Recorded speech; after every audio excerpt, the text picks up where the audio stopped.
A New Earth by Eckhart Tolle is a game-changing book and a book that has made me a better person. It's made me happier. It's made me more present with life.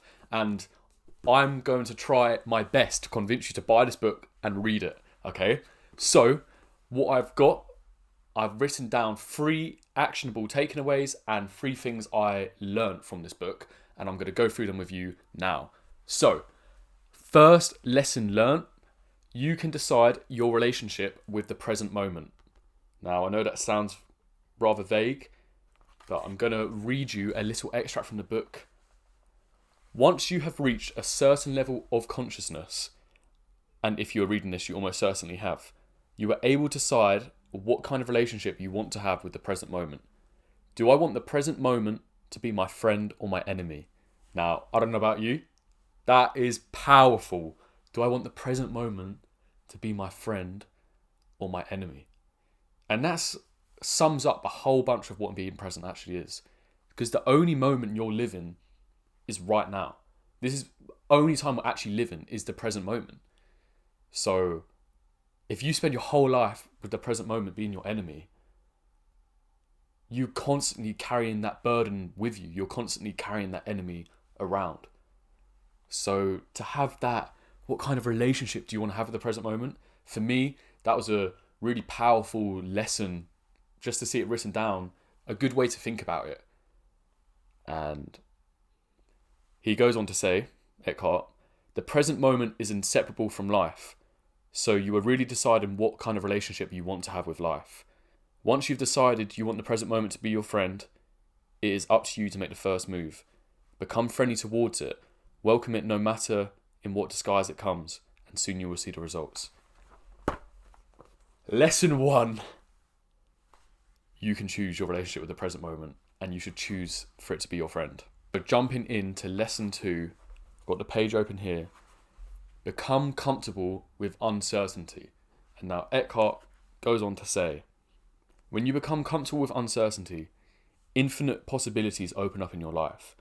It means fear is no longer a dominant factor in what you do and no longer prevents you from taking action to initiate change. If uncertainty is unacceptable to you, it turns into fear. If it is perfectly acceptable, it turns into increased aliveness, alertness, and creativity. So, when you're able to embrace that uncertainty and realize, I can be okay with it. I can be okay with the fact I don't have control over every single thing that's going to happen in my life, because you're never going to have that. There's never going to be a moment where you can sit down and say, I have control over everything, because life will throw anything at you. Finishing this lesson off, Eckhart also says, when you're able to live with uncertainty, that's when you actually enjoy it. You even enjoy uncertainty. And when you get to that point of being able to embrace and live with uncertainty, that's what you'll get to. So that is lesson number 2. Moving on to lesson number 3, at the back of the book here, there are 3 modalities of awakened doing, okay? And I'm going to go through the 3. The modalities of awakened doing are acceptance, enjoyment, and enthusiasm. Each one represents a certain vibrational frequency of consciousness. You need to be vigilant to make sure that one of them operates whenever you're engaged in doing anything at all, from the most simple task to the most complex. So doing a bit more of a deep dive into acceptance, Eckhart says, whatever you cannot enjoy doing, you can at least accept that this is what you have to do. Performing an action in the state of acceptance means you're at peace while you do it. That peace is a subtle energy vibration which then flows into what you do. So even in a situation that you might not necessarily enjoy it, if you're just able to accept it, you might see your best work coming through. On enjoyment, Eckhart says, what is the relationship between something you do and the state of joy? You enjoy any activity in which you are fully present, any activity that is not a means to an end. Joy does not come from what you do, it flows into what you do, and thus into this world from deep within you. On enthusiasm, Eckhart says, enthusiasm means there is deep enjoyment in what you do, plus the added element of a goal or a vision that you work towards. At the height of creative activity fueled by enthusiasm, there will be enormous intensity and energy behind what you do. You will feel like an arrow that is moving towards the target and enjoying the journey. And I love that analogy. When you do approach things with that enthusiasm, that good energy, it's true. You really are. You're just that little arrow. Someone's pulled back the bow and you're just flying along. And you can block out those outside distractions because you're on target.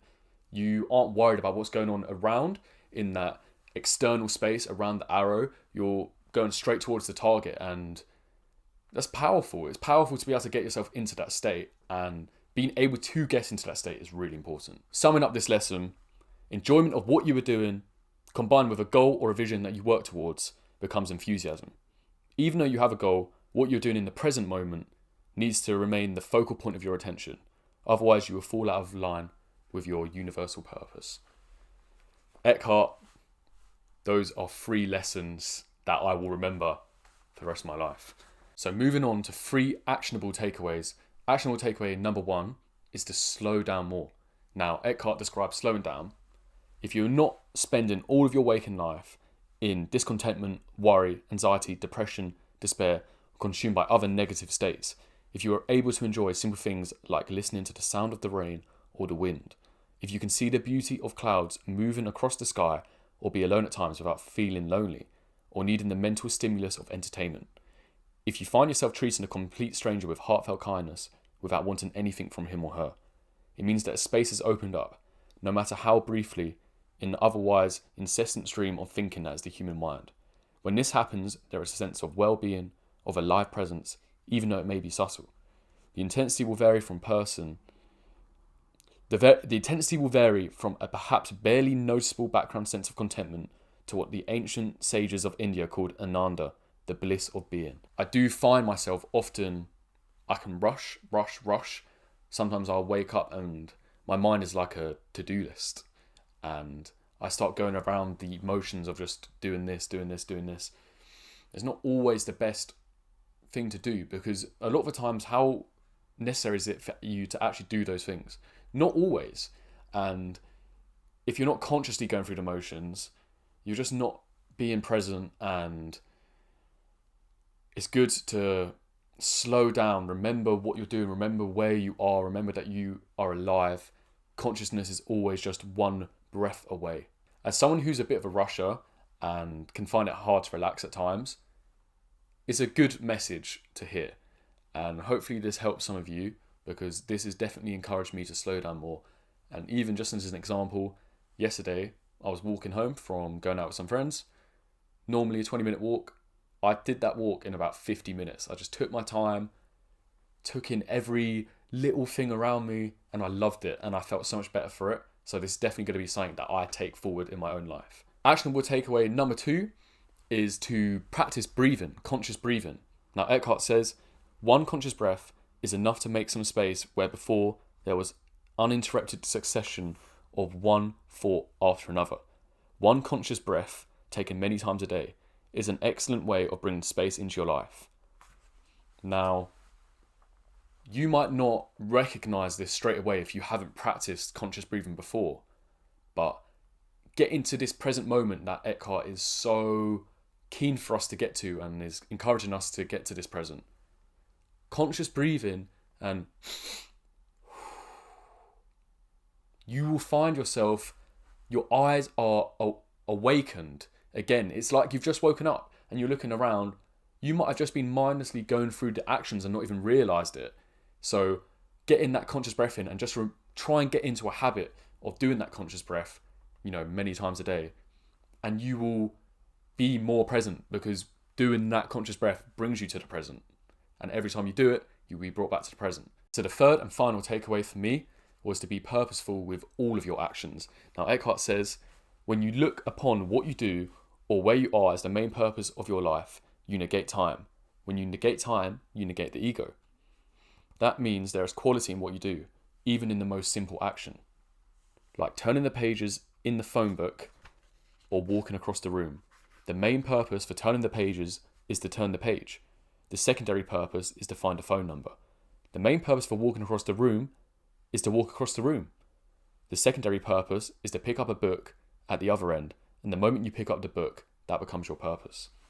Everything you're doing in this very present moment, right now, right this very second, is your purpose. That's the only time you're alive. And Eckhart, honestly, an amazing, amazing human, an amazing author, because really he has brought this presence into my life. And there's other great books I've read on this topic, but as a kind of intro, I would recommend this book so highly. If you're wanting to get present, please give this a read and realize what the present moment can do for you, how you have this massive opportunity ahead. And in reading this book, it will help you get there. And hopefully this video also helped you get there in some ways. You like the lessons, you like the actionable takeaways. Thank you for watching this video. I know I just summed it up well quick. Yeah, you know what it's like. I really do appreciate you watching. If you could do me a favor, give the video a like, a comment, subscribe to the channel, maybe share the video to one of your friends who you think would benefit from the video. And if you're wanting to go the extra mile to support this channel, obviously I'm not monetized right now, so I have set up a Patreon page. Please, no pressure whatsoever to be going on it, but much appreciated if you do choose to check it out and give me a follow on there too. Thank you so much for watching. Have an amazing day. Come join me in the present. Be awakened to life. Awakened. Be one of the awakened people. And have a blessed, blessed, blessed day. Thank you.